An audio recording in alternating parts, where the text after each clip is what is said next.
Hello बच्चों, तो आ गए आप सभी को मेरी तरफ से गुड इवनिंग। और आज हम करने वाले हैं वही हमारा जो चैप्टर चल रहा है, चैप्टर नंबर 6 का लेक्चर नंबर 16।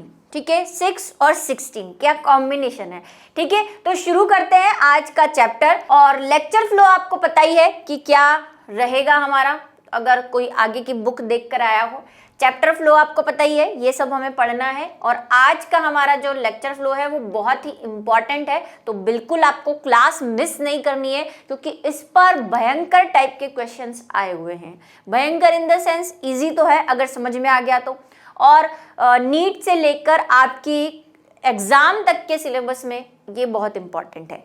ठीक है, तो सामान्य द्वितीयक वृद्धि जिसकी चर्चा हम बहुत दिनों से करते आ रहे हैं, द्वितीयक वृद्धि है ना, क्या है ये द्वितीयक वृद्धि वो देखेंगे आज। और उसके बाद हम इसी से जुड़ा हुआ एक टॉपिक है जो है सवनेदा की सक्रियता, और साथ में हम देखेंगे कार्क एधा की सक्रियता, जिसको हम काग एधा की सक्रियता भी कहते हैं। तो शुरू करते हैं कहानी को। और कहानी कुछ इस प्रकार की है कि जैसे हम बहुत बार इसका नाम ले चुके हैं कि जब पौधे जो हैं वो बड़े होते हैं, है ना, उनका तना जो है वो मोटा होता है और शाखाएं बढ़ती जाती है या वो पेड़ की तरफ गमन करते हैं।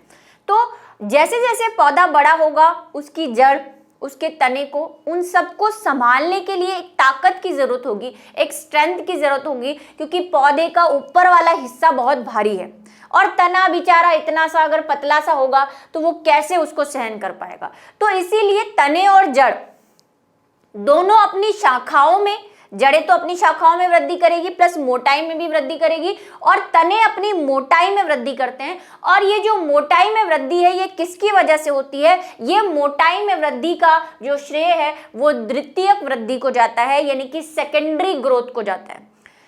क्यों सेकेंडरी ग्रोथ कह रहे हैं? क्योंकि जब पौधा बना था उसमें पहले से कुछ जाइलम और कुछ फ्लोएम उपस्थित थे, जिन्हें हम शुरू से नाम देते आए हैं प्राथमिक फ्लोएम और प्राथमिक जाइलम। लेकिन जब पौधा काष्ठ का रूप लेगा, मतलब पेड़ बनेगा, और चाहे पेड़ बने या ना बने, अगर उसकी मोटाई में वृद्धि हो रही है, बड़ा सा ऐसा बन रहा है, तो उसमें नेक्स्ट जो द्वितीयक वृद्धि के बाद है वो नया जाइलम और नया फ्लोएम बनता है। और इसीलिए हम उसको अब क्या कह देंगे भाई, पहले वाले को प्राथमिक बोल चुके हैं तो ऑब्वियस है कि अब जो नया जाइलम और नया फ्लोएम बनेगा उसे हम द्वितीयक जाइलम और द्वितीयक फ्लोएम कहेंगे। ठीक है, ये काफी नाम आ चुके हैं, अब आपको तसल्ली हो गई होगी कि क्या है, पहले बनेगा वो प्राथमिक, बाद में बनेगा वो द्वितीयक, और द्वितीयक वृद्धि के बाद बनता है इसीलिए उसको द्वितीयक बोल देते हैं। ऐसा भी आप याद कर सकते हैं। ठीक, चलिए शुरू करते हैं। अभी हम सामान्य द्वितीयक वृद्धि की बात करने वाले हैं। अभी एक चीज आपको समझनी है, जब आप थोड़ा सा ग्रेजुएशन में जाएंगे आप असामान्य द्वितीयक वृद्धि के बारे में भी पढ़ेंगे, क्योंकि 11th में आपका ये टॉपिक नहीं है, आपको सिर्फ नॉर्मल ग्रोथ बताई है, सेकेंडरी ग्रोथ, फिर आपको असामान्य वृद्धि के बारे में भी बताया जाएगा। ठीक है, तो ये जो चीजें हैं ये आपको बाद में पढ़नी, अभी इससे माथा नहीं खपाना है। अगर कोई बुक है जो इसमें ये लिखा हुआ है असामान्य वृद्धि, तो आप उसकी तरफ ध्यान मत दे, क्योंकि वो सिर्फ आपको भटकाने का काम कर रही है। ठीक है, एक और चीज जो आपको ध्यान से सुननी है कि द्वितीयक वृद्धि किसमें होती है? नॉर्मली द्विबीजपत्रियों में होती है। ठीक है, द्वितीयक वृद्धि किसमें होती है? नॉर्मली द्विबीजपत्रियों में होती है, लेकिन कुछ एक्सेप्शन हमारे पास है, जैसे एक बीजपत्री का जो ड्रेसिना है उसमें कई बार हमें देखने को मिलती है, और फिर हम उसे अब नॉर्मल यानी कि वही असामान्य द्वितीयक वृद्धि कह देते हैं। ठीक है, तो एक्सेप्शन है, लेकिन एक्सेप्शन एनसीईआरटी में आपको नहीं दे रखा है, आप जस्ट ऐसे रिकॉल कर सकते हैं इसको। ठीक है, कभी कहीं पढ़ लेंगे तो फिर आप बोलेंगे कि मैम ने तो बताया ही नहीं, ऐसे वाले केस के लिए। चलिए, स्तंभों एवं जड़ों की मोटाई में वृद्धि के लिए सामान्यतः द्विबीजपत्रीय, आवृत बीजियों एवं अनावृत बीजी। अच्छा, ये भी ध्यान रखना है आपको कि क्योंकि हमने सारी कहानियां जो है वो अभी तक एंजियोस्पर्म के लिए पढ़ी है, आवृत बीजी के लिए पढ़ी है, क्योंकि एक बीजपत्री और द्विबीजपत्री तो वहीं आते हैं, लेकिन द्वितीयक वृद्धि अनावृत बीजियों में भी होती है, यानी कि जिम्नोस्पर्म में भी होती है। ये बात भी आपको ध्यान रखनी है। ठीक है, ये बहुत इंपॉर्टेंट है, कई बार ये नीट में ऐसे क्वेश्चन आ जाते हैं जो आपको हिला देते हैं कि निम्न में से द्वितीयक वृद्धि पाई जाती है। आपको ऑप्शन दे दिया है भाई, एक दिया है एक बीजपत्री में, एक दिया है अनावृत बीजी व द्विबीजपत्री में, एक आपको दे दिया है आवृत बीजी, सिर्फ आवृत बीजी में। तो फिर ऐसे में आप कंफ्यूज नहीं हो कि आवृत बीजी में तो हम कह रहे हैं कि द्विबीजपत्री में पाई जाती है, एंजियोस्पर्म के अंदर द्विबीजपत्री में, लेकिन जिम्नोस्पर्म में भी द्वितीयक वृद्धि पाई जाती है। ठीक है, चलिए मैं पार्श्व विभोज्योतक, पार्श्व विभोज्योतक याद आ रहा है कुछ? जब हमने विभोज्योतक के प्रकार पढ़े थे मेरिस्टेमेटिक टिश्यू के, तो हमने कुछ ऐसा सा एक चित्र बनाया था, आपको ये चित्र याद आ रहा हो। यहाँ पे हमने कहा था कि यहाँ पे शीर्षस्थ विभोज्योतक होता है, इधर जो होता है चारों तरफ ये होता है पार्श्व विभोज्योतक, और वहां पे मैंने आपको इसका एग्जाम्पल भी बताया था, एधा जो द्वितीयक वृद्धि करती है। वहां पे हमने डिस्कस किया है इस बात को कि ये पार्श्व विभोज्योतक होता है जो पौधे की या तने की मोटाई में वृद्धि करता है। ठीक है, और इसका एग्जाम्पल है सवन एधा या कार्केधा। ठीक है, और एक हमने इंटरकैलरी टिश्यू पढ़ा था, ठीक, अंतर्वेशी, जो हमने पढ़ा था कि पर्व और पर्व संधियों के बीच में होता है। इस पे भी नीट में क्वेश्चन आया हुआ है, जो बच्चे बैच से जुड़े हुए हैं जब वो, अच्छा इसके लिए भी मैं एक चीज कहना चाह रही हूँ कि हम जो प्रैक्टिस क्वेश्चंस करवा रहे हैं उसमें नीट ऑल कंपटीशन एग्जाम के क्वेश्चन है, लेकिन कई बच्चे जो सोचते हैं नहीं मुझे तो नीट देनी नहीं है, मैं तो वो प्रैक्टिस क्वेश्चन ना देखूं।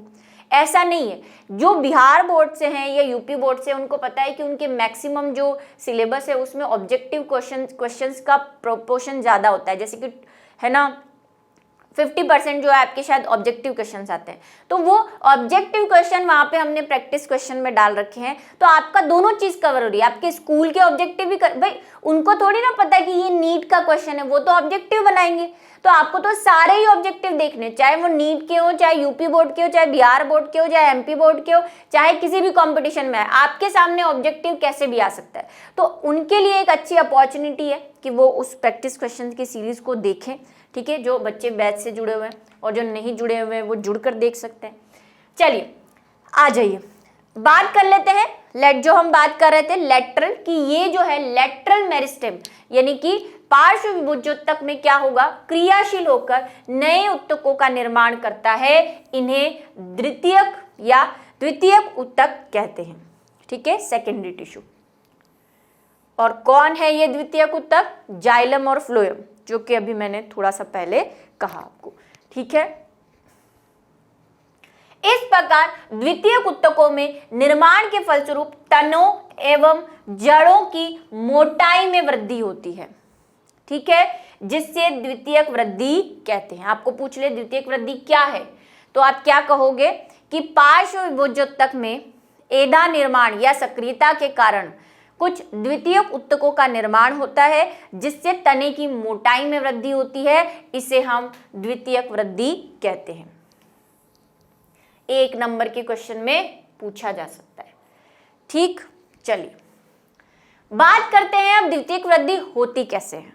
ठीक, स्तंभ व मूलों में होने वाली यह वृद्धि दो प्रकार की होती है। ठीक है, इसको बहुत ध्यान से सुनना बच्चों, आपकी जो एनसीईआरटी बुक है उसमें बहुत खचाखच खिचड़ी पका रखी है, कुछ समझ नहीं आने वाला है, इसको आज समझ लोगे तो जीवन भर का सुख प्राप्त हो जाएगा। ठीक है, चलो आ जाओ। सवन एदा द्वारा होने वाली द्वितीयक वृद्धि, देखो दो प्रकार हैं सामान्य द्वितीयक वृद्धि के, मतलब दो प्रकार से ये वृद्धि करता है। एक तो है सवन एदा द्वारा होने वाली वृद्धि, जिसको हम बोलते हैं वस्कुलर कैम्बियम, उससे जो वृद्धि हो रही है, और दूसरी है कार्क एदा द्वारा होने वाली द्वितीयक वृद्धि। ये दोनों मिलकर द्वितीयक वृद्धि करेंगी। ठीक है, ये भी कुछ टिश्यू बनाएगी, ये भी कुछ टिश्यू या उत्तक बनाएगी, और फिर ये दोनों मिलकर तने की मोटाई में वृद्धि करेंगे। तो सामान्य द्वितीयक वृद्धि दो तरीके से होती है, अकेला ये या अकेला ये द्वितीयक वृद्धि नहीं कर सकता। ठीक है, चलो अभी इन दोनों को अलग से पढ़ेंगे, पहले कुछ बातें पढ़ लेते हैं। काष्ठीय, काष्ठीय समझ गए ना, वुडी यानी पेड़ जब तना बन जाता है, कठोर हो जाता है। एंजियोस्पर्म, जिसमें स्पेशली हम किसकी बात कर रहे हैं, द्विबीजपत्री की, क्योंकि इन्हीं में द्वितीयक वृद्धि होती है। के तने में द्वितीयक वृद्धि यानी कि सेकेंडरी ग्रोथ, द्वितीयक वृद्धि सहवन कैम्बियम, सहवन कैम्बियम भाई वही है, सहवन एधा को ही सहवन कैम्बियम कहते हैं, वस्कुलर कैम्बियम कहते हैं, ये बात कई बार आ चुकी है। तो कैम्बियम या एधा एक ही बात है, ठीक है। तथा कॉर्क कैम्बियम, वही दो नाम है, सहवन एधा, कॉर्क एधा, सहवन एधा, कॉर्क एधा, ठीक है। एधा को ही हम क्या कहते हैं, कैम्बियम, ये पहले कई बार मैं बता चुकी हूं।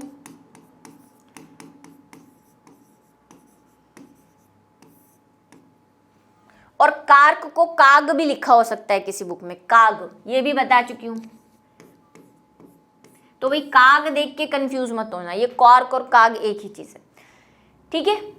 की सक्रियता के फलस्वरूप होती है, इन दोनों के सक्रिय होने से द्वितीयक वृद्धि होती है। किसमें, द्विबीजपत्री, हम द्विबीजपत्री की ही देख रहे हैं, अनावृत बीजी के बारे में हम बात नहीं कर रहे, जिम्नोस्पर्म के बारे में हम बात नहीं कर रहे। पहला क्वेश्चन है सहवन एधा की सक्रियता, दो की हमें सक्रियता देखनी है, पहले सहवन एधा और फिर कार्क एधा। उसमें पहला पॉइंट हम लेकर आ रहे हैं सहवन एधा की सक्रियता, कि ये कहाँ होती है और कैसे सक्रिय होती है।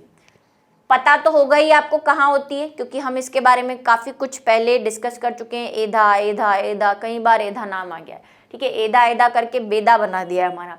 द्वितीयक पौधों के तने में सहवन पुल वर्धी होते हैं, ये आपको पता ही है कि ओपन प्रकार के इन क्या होते हैं, इनमें सहवन मंडल होते हैं, तभी ये द्वितीयक वृद्धि कर पाते हैं। वर्धी जिसमें कि एधा उपस्थित होती है, द्वितीयक वृद्धि कर पाते हैं, वो मंडल क्या कहलाते हैं, वर्धी।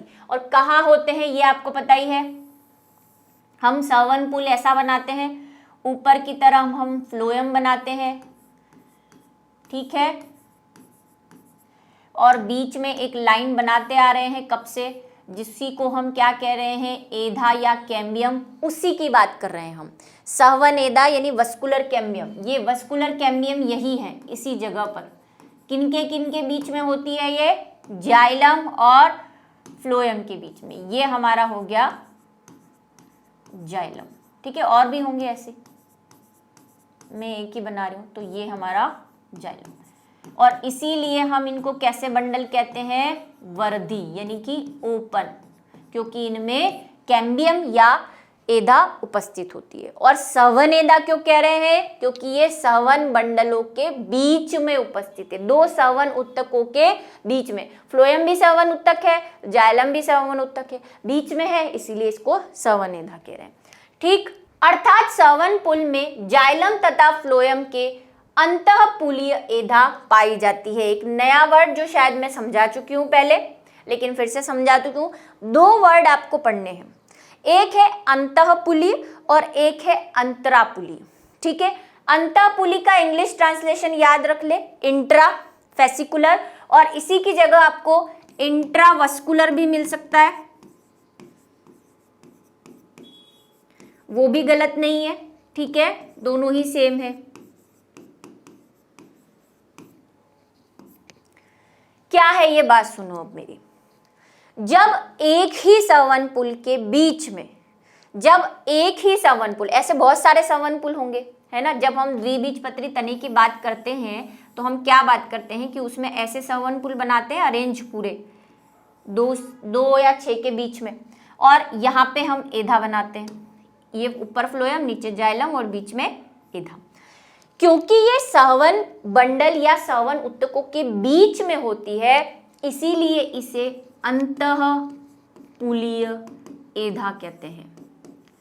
सहवन एधा का ही दूसरा नाम क्या है, अंतःपुलीय एधा। ये चीज रट लेना, ठीक है, क्योंकि बच्चे बहुत कंफ्यूज होते हैं। कई बार वो सहवन एधा बोल देता है, कई बार वो सहवन कैम्बियम बोल देता है, कई बार वो कह देता है अंतःपुलीय एधा, वो कंफ्यूज करने की कोशिश करता है आपको, ठीक है। अंतःपुलीय, अंतः का मतलब अंदर, किन के अंदर, दो सहवन उत्तकों के अंदर, ऐसे याद कर लो। अंतः का मतलब अंदर, लेकिन किन के अंदर, सहवन पुलों के अंदर, यानी कि ये जो दो सहवन उत्तक है एक पुल के, उनके बीच में है, इसीलिए इसको अंतःपुलीय एधा कह रहे हैं। इंग्लिश में क्या कहते हैं इसको, इंट्रा फेसिकुलर कैम्बियम या इंट्रावस्कुलर कैम्बियम। ये बात समझ में आई।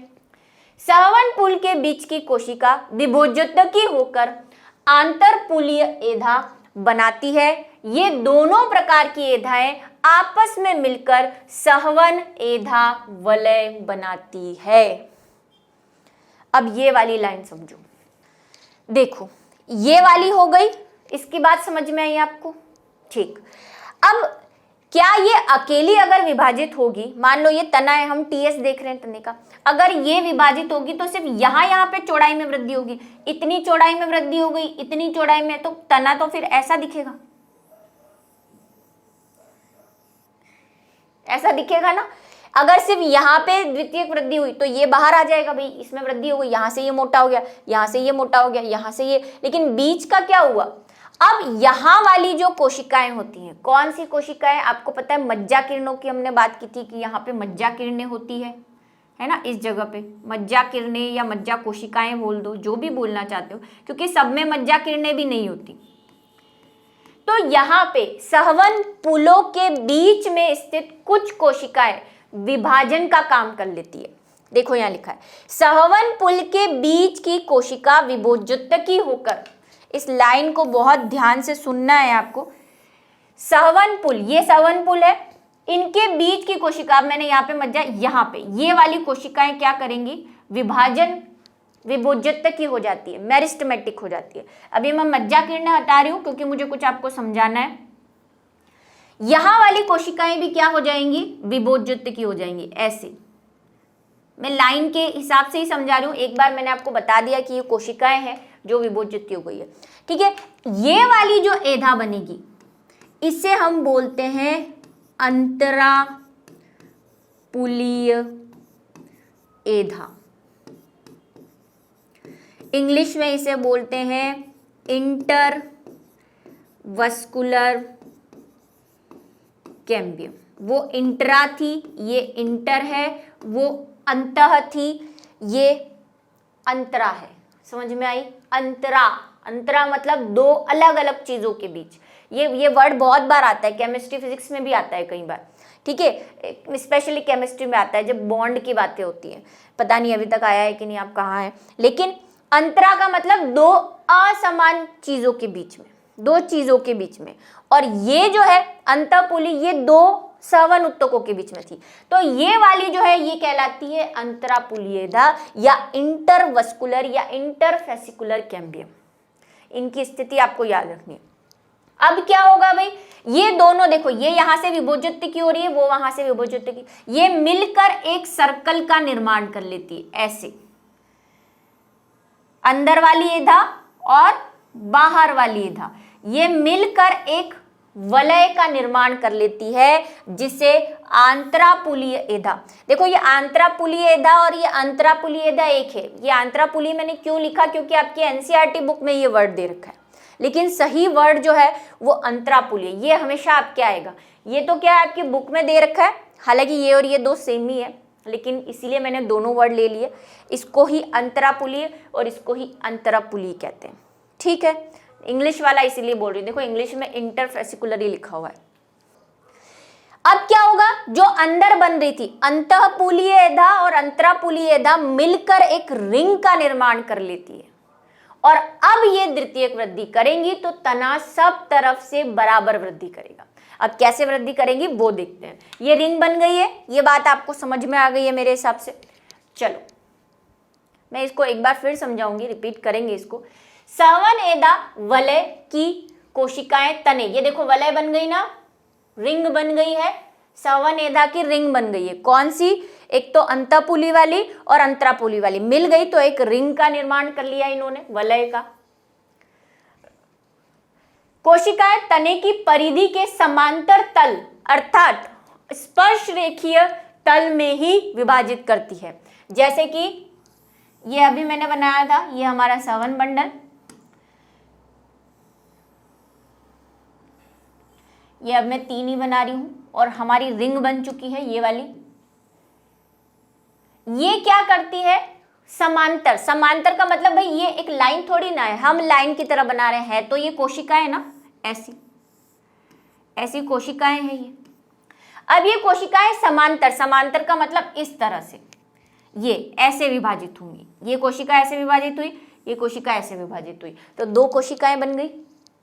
और स्पर्श रेखिका मतलब भी यही है भाई, वृत्त का स्पर्श का रेखीय कहाँ कहते हैं, वृत्त की कोई भी सर्कल होता है उसका स्पर्श रेखीय ये होता है ना, तो इसकी सेल ऐसे ही तो विभाजित हो रही है, आप देखो अगर ये ऐसे ही तो विभाजित हो रही है स्पर्श रेखा से, तो दोनों ही बातें सेम है। आपको स्पर्श रेखा दुखी कर रहा है तो इसको हटा भी सकते हो, ठीक है, समांतर लिख दो। तो ये ऐसे विभाजित होगी, मतलब यहां से विभाजन होगा ऐसे, इस तरह से। मान लो ये कोशिकाओं का पूरा सर्कल है ऐसे सब तरफ से, और 2 कोशिकाएं बनाएगी, एक अंदर एक बाहर, ठीक है, फिर वो और विभाजित होगी, फिर अंदर फिर बाहर, ऐसे चलता रहेगा। अभी और देखते हैं। परिधि की ओर विभाजित होने वाली कोशिकाएं फ्लोएम के तत्व, परिधि कहाँ है इसकी, इधर वाली, मतलब ये वाली जो कोशिकाएं हैं, इस लाइन को मैंने कोशिका के फॉर्म में बना रखा है, तो ये वाली जो कोशिकाएं हैं ये तो फ्लोएम बनाएंगी, लेकिन कौन सा फ्लोएम, द्वितीयक फ्लोएम, ठीक है। तथा केंद्र की ओर बनने वाली कोशिकाएं जाइलम तत्वों में परिवर्तित हो जाती है, ये वाली फ्लोएम और अंदर वाली जाइलम बनाएगी, और ऐसा पूरी रिंग में होगा सब तरफ से, ठीक है। चलो आगे पढ़ते हैं, फिर एक ब्लैक बोर्ड पे मैं आपको फिर से इसको एक्सप्लेन कर दूंगी। बाद में बनने वाला संवहन ऊतक क्रमशः द्वितीयक जाइलम तथा द्वितीयक फ्लोएम कहलाता है, ठीक है, क्योंकि ये दोनों बाद में बन रहे हैं, पहले ऑलरेडी जाइलम और फ्लोएम हमारे पास था, तो इसको द्वितीयक फ्लोएम, इसको द्वितीयक जाइलम कह रहे हैं। ये संरचना तथा कार्य में प्राथमिक जाइलम तथा प्राथमिक फ्लोएम के समान ही होती है, काम वही है इनका भी, वो भी संवहन का काम कर रहे थे, ये भी संवहन का काम कर रही है। अब इसको एक बार के लिए फिर से रिवाइज कर देते हैं, समझ लेते हैं। देखो ये हमारा संवहन बंडल है ना, बाकी कुछ वलकुट वलकुट कुछ नहीं बनाना है, हमने क्या बनाया है अभी, सिर्फ संवहन बंडल बनाया है, रंभ बनाया है, ठीक है, स्टील। इसके अंदर हम जब हम द्विबीजपत्री की बात करते हैं तो हम ऐसे बनाते हैं। अब मैं 3 ही बना रही हूं ताकि हमारी थोड़ी चीजें सफाई से बने, ठीक। ये संवहन बंडल है, संवहन बंडल के बीच में दोनों जाइलम और फ्लोएम के बीच में क्या होती है, संवहन एधा होती है, ये वाली, ये क्या है, संवहन एधा, इसको ही हम क्या कहते हैं, अंतःपुलीय, ठीक, अंतःपुलीय एधा, ये वाली, ये बन गई। ऊपर फ्लोएम है, नीचे जाइलम है, आपको पता है। फिर ऐसा ही क्या होता है, यहाँ वाली कोशिकाएं भी विभाजन करना यानी विभोज्यत्व की हो जाती है, और यहाँ पे अब जो कोशिकाएं बनती है विभोज्यत्व की, वो क्या कहलाती है, वो कहलाती है अंतरापुलीय, है दोनों ही संवहन एधा, ठीक है। संवहन एधा की बात करें, ये भी संवहन ऊतक के आसपास है, वो भी संवहन ऊतक के आसपास है, लेकिन संवहन एधा भी 2 प्रकार की है, अंतःपुली और अंतरापुली। अभी कार्क वाले की बात कर ही नहीं रहे हम, दूसरे वाले की, हम ए वाले पॉइंट पे ही हैं अभी, ठीक। ये दोनों मिलके क्या बना लेंगी, एक रिंग बना लेती है, ऐसे आपस में मिल जाएंगी और एक वलय बना लेती है, जिसको कहते हैं संवहन एधा वलय। इतनी बात सभी को समझ में आ गई होगी, ठीक। अब इनमें क्या होता है, विभाजन, क्योंकि संवहन एधा विभोज्यत्व की हो गई है, मेरिस्टेमेटिक हो गई है, तो विभाजन तो करेगी। कैसे विभाजन करती है, अब ये फिर से गोला सुनो, ये मैं वो पूरी रिंग बना रही हूं, ठीक, ये वाली रिंग, अभी मैं संवहन पुलों को नहीं बना रही, रिंग बना रही हूं। इस रिंग में क्या हुआ, समांतर विभाजन हुआ, मतलब यहाँ पे जो भी कोशिकाएं थी वो सब तरफ से विभाजित हो गई, विभाजित हो गई तो एक तरह से 2-2 कोशिकाएं बन गई, मतलब इसकी 2 लेयर बन गई, ठीक है, 2 लेयर बनी। एक तो बाहर की तरफ वाइट, विभाजन हो गया कोशिकाओं में, भाई आपको समझ में आ गया ना। अगर मैं इसका इतना पोर्शन आपको समझाऊं तो ये एक कोशिका थी, इसमें ऐसे विभाजन हुआ समांतर, तो एक कोशिका ऊपर एक कोशिका नीचे बनी, ठीक है। तो अब मैंने 2 रिंग बना दी, येलो वाली ऊपर वाली अंदर वाली कोशिका है ये, और सफेद वाली नीचे वाली कोशिका है, 2 रिंग बन गई। अंदर वाला हम कह रहे हैं कि क्या बनाएगी, जाइलम, और बाहर वाला क्या बनाएगा, फ्लोएम बनाएगा। बस, तो अब मैं ये देखो एक ही बार विभाजित नहीं करते, ऐसा विभाजन 2-3 बार होता है, मतलब ऐसा ही समांतर विभाजन। तो यहाँ पे कुछ परतें बनती है, अब बाहर भी कुछ परतें बनती है। तो अब जो मैं नेक्स्ट डायग्राम बनाने वाली हूं वो और विभाजन के बाद बनाने वाली हूं। अब जो है अंदर की वाली जो कोशिकाएं हैं वो 2-3 परतें बन गई, तो अब मैं उसको थोड़ा मोटा बना लेती हूँ, ये इस तरह से। ठीक है, मैंने इसको मोटा बना दिया। ये जो येलो वाली थी इसको अब मैंने थोड़ा कोशिका जैसा बना दिया, क्योंकि 4-5 लेयर बन गई है। बाहर जो व्हाइट थी उसकी भी 4-5 लेयर बन गई है, तो इसको भी ऐसे बना देती हूँ।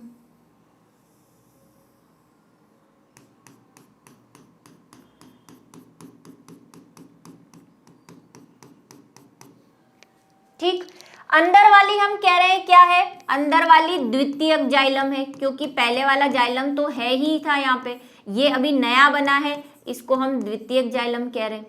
और बाहर वाला जो है वो क्या है, द्वितीयक फ्लोएम है, क्योंकि बाद में बना है। अब पुराने वालों को बनाना पड़ेगा, तो पुराने वाले अब देखो थोड़ी सी इमेजिनेशन को काम में लो कि जब ये रिंग बनी थी तो ये दोनों आपस में चिपके हुए थे, ऊपर फ्लोएम था, नीचे जाइलम था। लेकिन जब ये मोटाई में बढ़ी, अब ये रिंग देखो, इसकी और इस रिंग में डिफरेंस है ना, चौड़ाई, भाई गैप आ गया, यहां से ये विभाजित हो गई। तो ये बाहर वाला क्या था, फ्लोएम था, तो फ्लोएम बाहर गया होगा एज इट इज ऐसे। ये क्या है अब हमारा वो प्राथमिक फ्लोएम, जो कि पहले आपको यहां पे दिख रहा था, लेकिन बीच में अब कोशिकाएं बन गई हैं, इसलिए ये थोड़ा बाहर चला गया, प्राथमिक फ्लोएम। कुछ ऐसा कि देखो ये हमारा जाइलम था, ये हमारा फ्लोएम था, और बीच में एधा बनी, एधा में विभाजन हो तो ये दोनों अलग हो गए होंगे ना, क्योंकि बीच में अब कुछ नया बन गया है, तो ये दूर हो गए, ये फ्लोएम, ये जाइलम। ठीक, ऐसे तो फ्लोएम ये रहा है हमारा, ऐसा कैसा है, बाहर चला गया, और जाइलम अंदर चला गया, प्राथमिक वाला। ये व्हाइट से ही बना दूं, ये वाला, ये देखो, ये क्या है अंदर वाला, ये नीचे वाला पोर्शन, ये है प्राथमिक जाइलम, जो अब अंदर की तरफ घुस गया है, क्योंकि बाहर नई कोशिकाएं बन गई। यही द्वितीयक वृद्धि है, बस काम खत्म। कौन सा पार्ट है पर ये द्वितीयक वृद्धि का पहला पार्ट, किसकी वजह से, सहवन एधा की वजह से, सहवन एधा से द्वितीयक वृद्धि। इससे क्या होगा, सहवन एधा में द्वितीयक वृद्धि से क्या होगा, दो नए प्रकार के हमारे पास टिश्यू बनेंगे, द्वितीयक जाइलम और द्वितीयक फ्लोएम। और होगा क्या उससे, प्राथमिक फ्लोएम बाहर की तरफ खिसक जाएगा, द्वितीयक जाइलम केंद्र की तरफ चला जाएगा, ये केंद्र की तरफ घुस गया और वो बाहर चला गया परिधि की तरफ। ये एधा वाला हो गया, सहवन एधा वाला, फर्स्ट वाला पार्ट, ए वाला। अब मैं आपको एनसीईआरटी का डायग्राम बता देती हूँ। अच्छा, यहां पे बना दूं क्या, इसको इनकम्प्लीट ना छोड़े, है ना, वैसा के वैसा बना देती हूँ। भाई 3 है तो 3 ही बनाना, मैंने यहाँ पे 4 बना दिए जस्ट आपको समझाने के लिए। जो यहाँ पे शुरू में 3 बनाओ तो एंड तक 3 ही ले जाना, इनकी संख्या में वृद्धि नहीं हो जाएगी। ठीक है, 3 है तो 3 ही रहेंगे। ये देखो सेम चीज, ये नॉर्मल वाला केस जो हमने बनाया, इसमें बहुत सारे बनाए हैं इसने। आप देखो इतना घिचड़ पिचड़ मत करना, क्योंकि आपको आगे विभाजन भी करना है और पेंसिल से बनाना है, तो 3 या 4 ही बनाना। ठीक है, ये बनाया, ये देखो बीच में आपको रिंग सी दिखने लग गई है। ये रिंग क्या है, अंतःपुली और अंतरापुलीय एधा की वजह से एक रिंग का निर्माण हो गया। अब विभाजन हुआ तो आप देखो इसने क्या करा है, फ्लोएम को अब ब्लू बना दिया। बाहर की तरफ जो आपको ब्लू ब्लू दिख रहा होगा, ये वाला, ये फ्लोएम है, और जाइलम के ये दिख रहे हैं, ये जो कोने थे वो आपको छोटे छोटे यहाँ पे दिख रहे होंगे, इस जगह पे। इस वाले में देखो फ्लोएम उभरा हुआ दिख रहा है, इस वाले में नहीं दिख रहा। ये डायग्राम बनाने वाले ने गलती की है। ठीक है, इसको बनाना था फ्लोएम यहाँ पे। ठीक, इसने क्या करा है, ये बाहर वाले फ्लोएम को भी रिंग की फॉर्म में ही बना दिया, लेकिन आप वैसा वाला बनाएंगे जैसा हमने बनाया है। ठीक है, उभरा हुआ आपको दिखाना पड़ेगा, भाई फ्लोएम है पहले वाला। ठीक, अब क्या होता है, अब दूसरा वाला केस चलेगा, ये देखो रिंग बन गई, ये जो टिश्यू बने हैं रेड और जो आपको, ये सब नए हैं, द्वितीयक जाइलम और द्वितीयक फ्लोएम। बाहर वाला जो होता है वो द्वितीयक जाइलम होता है, अंदर वाला जो होता है, जो अंदर वाला होता है वो द्वितीयक जाइलम होता है, बाहर वाला जो होता है वो द्वितीयक फ्लोएम होता है। ये रिंग बन गई, ठीक है। ऐसा ही यहाँ पे भी है इस तरह के। ये थोड़ा सा पहले वाला है, ये बिल्कुल वृद्धि करने के बाद है। अब इसमें आपको काग व कागजन दिख रहे होंगे, अब उनकी बात कर लेते हैं, ठीक। ये एक पार्ट हो गया ए वाला। अब बी वाले पार्ट की बात करते हैं, जो किसकी वजह से होना है, कार्क की वजह से, या कॉर्क भी कहते हैं जिसको, ठीक है। इंग्लिश में तो कॉर्क ही कहते हैं, हिंदी में कार्क कहते हैं, ठीक है। कार्क एधा की सक्रियता, सहवन एधा की सक्रियता से निर्मित द्वितीयक उत्तक पुराने उत्तकों पर दबाव डालते हैं, जिससे केंद्र की ओर स्थित प्राथमिक जाइलम अंदर की ओर दब जाता है। यही किया हमने। देखो मैंने अभी आपसे कहा कि भाई ये विभाजन हुआ, इससे क्या हुआ, प्राथमिक फ्लोएम बाहर की तरफ दब रहा है, जाइलम जो था, ये कोने जो थे जाइलम की, ये अंदर की तरफ दब रहे हैं, इन पे प्रेशर पड़ रहा है ना, दबे जा रहे हैं ये नई कोशिकाओं के बनने से। अब अगर ये दबाव बढ़ता जाए, मान लो ये दबाव बढ़ता जाए, तो एक ऐसा टाइम आएगा तब जब ये सेल पूरी दब के मर जाएंगी, और बाहर वाला फ्लोएम तो बाहर ही निकल जाएगा, पूरा दब के मर जाएगा, मृत हो जाएगा, फट जाएगा तना।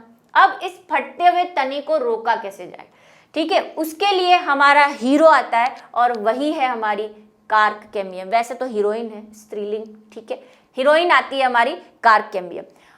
इसकी सक्रियता की वजह से जो दबाव बढ़ रहा है उसको रोकने के लिए। इसके साथ ही परिधि की ओर स्थित प्राथमिक फ्लोएम भी बाहर की ओर दबाव से यह नष्ट हो जाता है। फ्लोएम बाहर जा रहा है प्राथमिक वाला, जाइलम प्राथमिक वाला अंदर आ रहा है, दोनों पे दबाव पड़ रहा है, क्योंकि नई नई कोशिकाएं बनती जा रही है, रिंग्स बनती जा रही है, ठीक है, नष्ट हो जाता है। इससे पहले कि बाहरी त्वचा की कोशिकाएं एक निश्चित सीमा तक खींचने के बाद टूट फूट जाएं, अंतस त्वचा के अंदर की कुछ मृदुत्तकीय कोशिकाएं विभोज्योत्तकी होकर कार्क एधा का निर्माण करती है या कार्क एधा बनाती है, ठीक है। वही एंट्री किसकी, हीरोइन की, कि बाहर जो फ्लोएम बेचारा दबे जा रहा है यहाँ पे, और अंदर जो जाइलम है वो भी दबे जा रहा है, किसकी वजह से, क्योंकि नई नई कोशिकाएं बनती जा रही है यहाँ पे। तो अगर ऐसे ही दबाव बढ़ता रहा तो हमारी जो बाहरी त्वचा है वो क्या हो सकती है, जो तने की सरफेस है ये वाली, ये फूट जाएगी, टूट जाएगी बेचारी, दबाव पड़ रहा है इस पे। इसको बचाने के लिए जो अंतस त्वचा होती है, अंतस त्वचा मीन्स एंडोडर्मिस, कहाँ होती है एंडोडर्मिस, जरा बताओ। ये बाहरी त्वचा, ये प्राथमिक फ्लोएम जो अब कुछ इस तरह से हो गया है, उसके बाद हमारा द्वितीयक फ्लोएम जो एक रिंग की फॉर्म में ही बना रही हूं मैं, ठीक।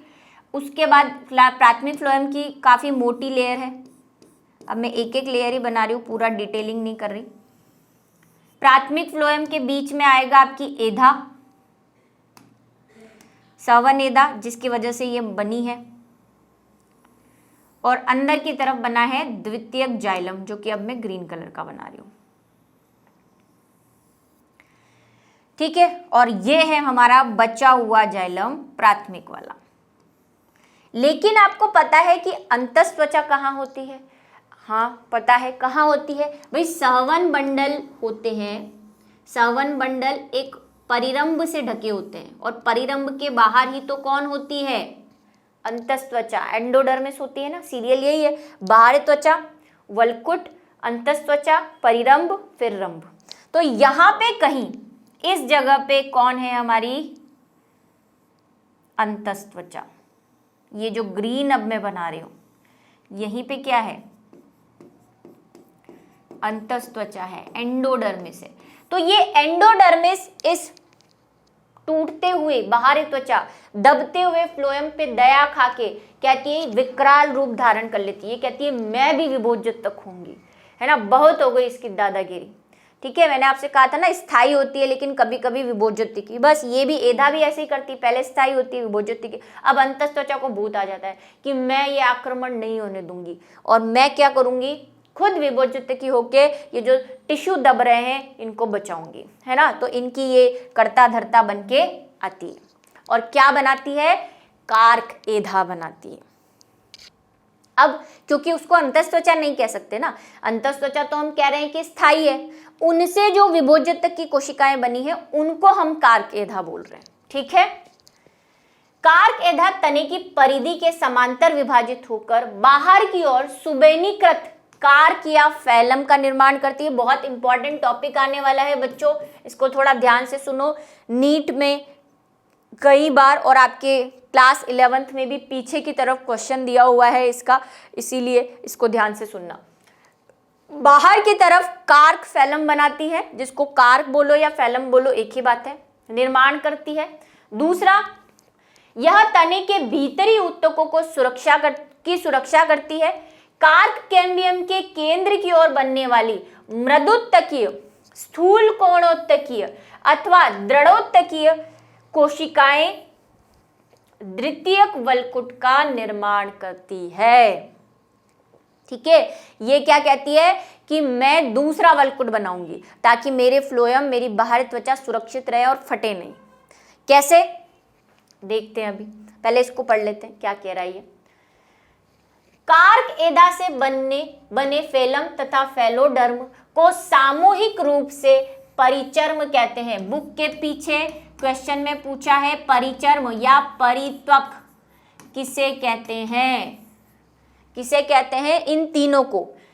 पहले तो कार्क एधा, फैलम जिसको कार्क कह रहे हैं, और फेलोडर्म, तीनों मिलकर क्या बनाते हैं, परिचर्म बनाते हैं, ठीक है। फैलम है, फेलोडर्म है और वो एधा भी है। कौन सी एधा, कार्क एधा, जो जिनकी वजह से ये और ये बने हैं। अभी कैसे बने हैं मैं समझाऊंगी इसको। वो ए वाला पार्ट हो गया, जरा बी सुनो। अब मैं सिर्फ रिंग बना रही हूं। ये हमारा जो है ये आपका जाइलम नीचे फंसा हुआ, और मोटी जो है मैं एक मोटी रिंग बना देती हूँ सिर्फ। ये हमारा द्वितीयक जाइलम, ये द्वितीयक फ्लोएम, और द्वितीयक फ्लोएम के बाहर हमें कौन दिख रहा है, हमारा बचा हुआ प्राथमिक फ्लोएम, ये ठीक, ये प्राथमिक फ्लोएम,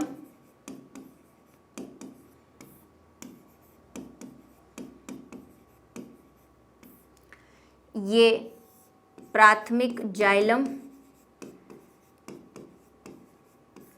ये द्वितीयक जाइलम फ्लोएम, बाहर की तरफ फ्लोएम बनता है इसीलिए, और अंदर वाला फिर द्वितीयक जाइलम। यहाँ तक की कहानी हमने पढ़ ली अभी तक। अब ये जो दबाव पड़ रहा है, अंतस्त्वचा कहाँ होती है आपको समझ में आ गया ना, अंतस्त्वचा बाहरी त्वचा, फिर ये वल्कुट वाला पोर्शन हट जाता है, फिर आती है अंतस्त्वचा, अंतस्त्वचा के बाद आता है परिरंभ और फिर आते हैं सवन मंडल। ये कहानी तो आपको याद है, यहाँ होती है अंतस्त्वचा, एंडोडर्मिस, इस जगह पे सवन मंडल के बाहर। तो सवन मंडल तो यहाँ तक है, प्राथमिक फ्लोएम जहाँ तक आ रहा है वहां तक सवन मंडल है, तो अंतस्त्वचा कहाँ बनाओगे, इसके बाहर, यानी कि इस जगह पर। ये यहाँ पे है हमारी कौन, अंतस्त्वचा, ये येलो जो मैंने बनाई है अभी। अच्छा, एक और क्वेश्चन जो आपको कई बार पूछे कि कार्क एधा किससे बनती है, तो अंतस्त्वचा से बनती है, लेकिन कई बार ये परिरंभ से भी बन सकती है। वही परिरंभ क्या है भाई, वो वल्कुट को जो घेरे रहता है, अंतस्त्वचा के नीचे ही परिरंभ होता है जो सवन मंडल को घेरे होता है, रंभ को घेरे होता है।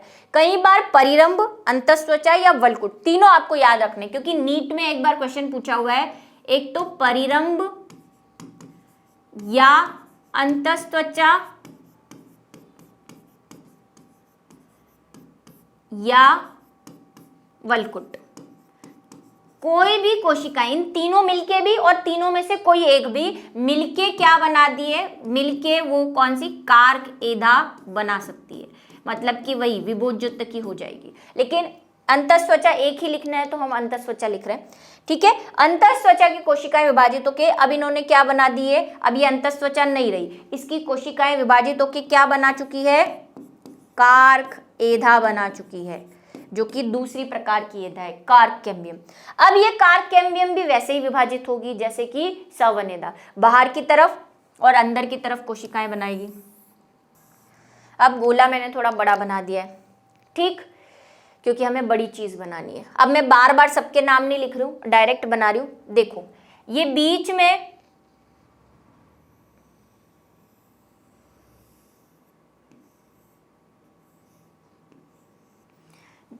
सेकेंडरी जाइलम, प्राथमिक जाइलम, ठीक है, द्वितीयक जाइलम, प्राथमिक जाइलम। उसके बाद आ गया हमारा ये प्राथमिक फ्लोएम,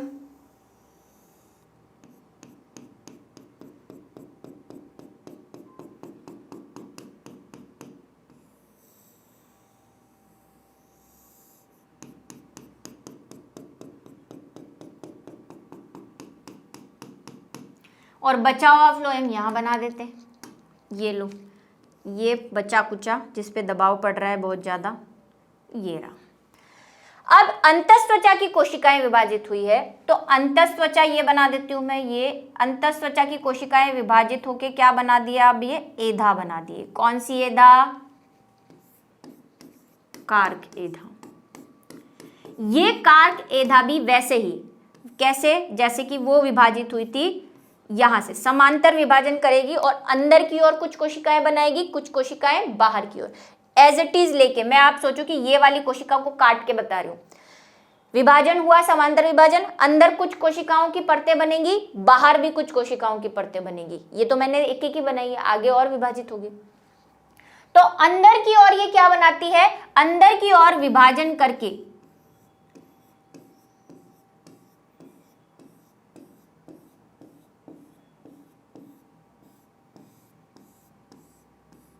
ये कुछ कोशिकाओं का निर्माण करती है जिसको हम बोलते हैं फैलोडर्म। क्या कहते हैं, फैलोडर्म। ये फैलोडर्म क्या है, ये फैलोडर्म कुछ नहीं, ये फैलोडर्म द्वितीयक वलकुट है।